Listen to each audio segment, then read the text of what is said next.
حضرت ابو الانبیاء سیدنا ابراہیم علیہ السلام کی سنت ہے۔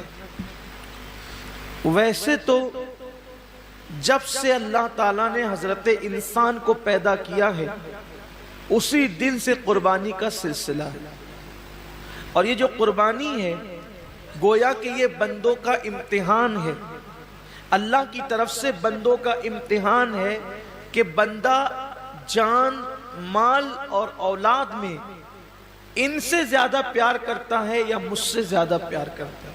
یہ امتحان ہے اللہ کی طرف سے، آزمائش ہے۔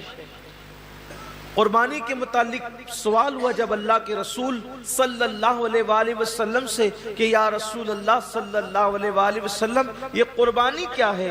تو آقا کریم رؤوف الرحیم صلی اللہ علیہ وآلہ وسلم نے ارشاد فرمایا کہ یہ تمہارے باپ ابراہیم علیہ السلام کی سنت ہے، اور اس میں ہر بال کے بدلے میں اللہ تبارک و تعالیٰ تمہیں نیکی عطا فرماتا ہے، اور جب پہلا قطرہ خون کا زمین پہ گرتا ہے تو اللہ قربانی کرنے والے کے گناہوں کو معاف فرما دیتا ہے۔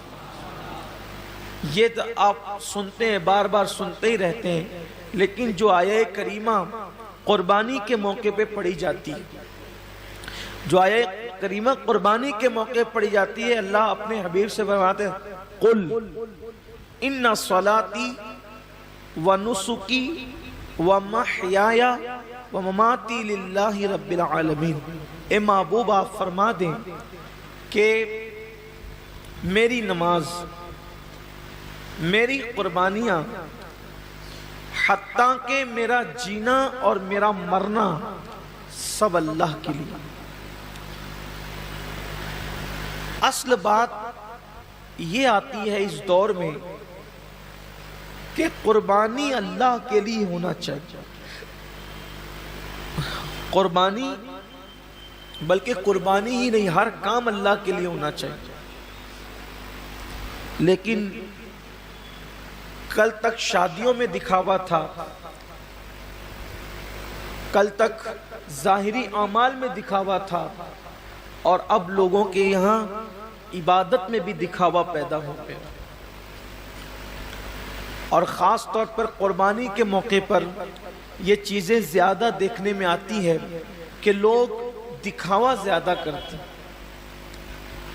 اور لوگ اس پر گفتگو کرتے ہیں کہ اس کا جانور اتنے میں آیا اور اس کا جانور اتنے میں آیا۔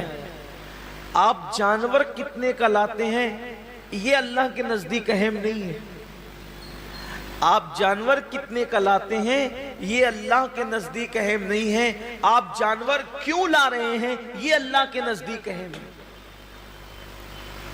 اس لیے کہ حدیث پاک میں آتا ہے کہ قیامت کے دن جب انسان کے اعمال کا دفاتر لے کر فرشتے اللہ کی بارگاہ میں پہنچیں گے تو ان کی نیکیاں بہت ساری ہوگی، اور فرشتے پیش کریں گے اللہ یہ کتنی نیکیاں لے کر کے آیا ہے؟ اللہ فرمائے گا فرشتوں تم نے صرف نیکی لکھی ہے کہ اس نے نیکی کی ہے، تمہاری نظر نیکی پر ہے، میری نظر نیکی کیوں کی ہے اس پر ہے، کیونکہ وہ علیم بذات الصدور ہے، وہ علیم و خبیر ہے۔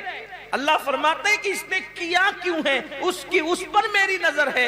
اے میرے فرشتوں اس نے نیکی تو کی ہے مگر میرے لیے نہیں کی ہے، اس لیے اسے گھسیٹتے ہوئے جہنم کے اندر لے جاؤ۔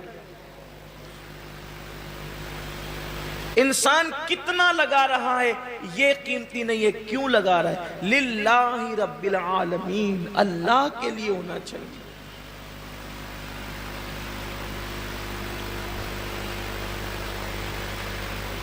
ایک مقام پر قرآن کہتا ہے کہ اللہ کے بارگاہ میں تمہارا خون اور گوشت نہیں پہنچتا قربانی کا۔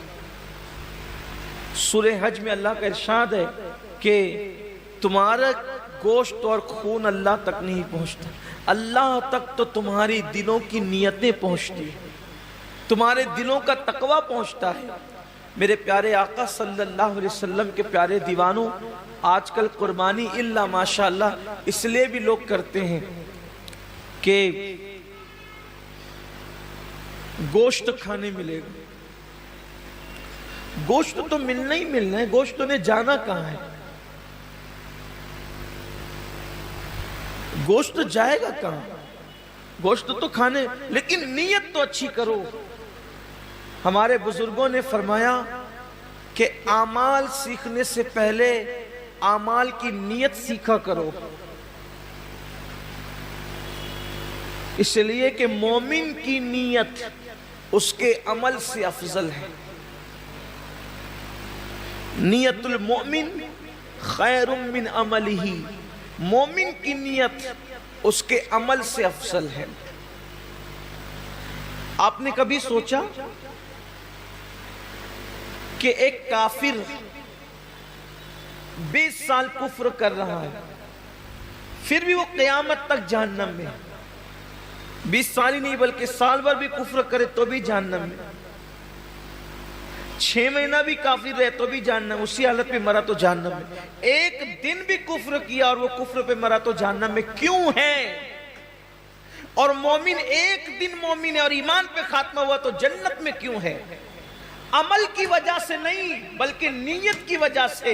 کافر کفر پر اس لیے مرا کہ جب تک زندہ رہتا کفر پر رہتا، اس لیے ہمیشہ جہنم میں نیت کی وجہ سے، اور مومن جنت میں اس لیے ہے کہ جب تک دنیا میں رہتا ایمان پر رہتا، ایمان پر رہنے کی نیت اس کو ہمیشہ جنت میں رکھ رہی ہے۔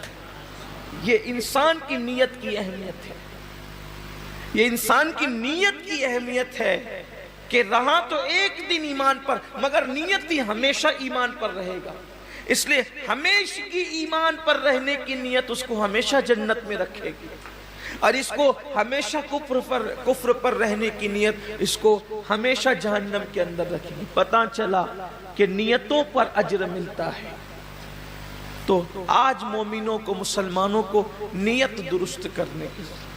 جانور خریدو تو کتنا گوشت نکلے گا یہ دیکھ کر مت خریدو، بلکہ یہ اللہ کے نزدیک قبول ہوگا یا نہیں قبول ہوگا یہ دیکھ کر کے خریدو۔ آج گوشت ہی سب کچھ ہو گیا، اس لیے قربانی کی جو برکتیں ملنی چاہیے وہ برکتیں نصیب نہیں ہو رہی۔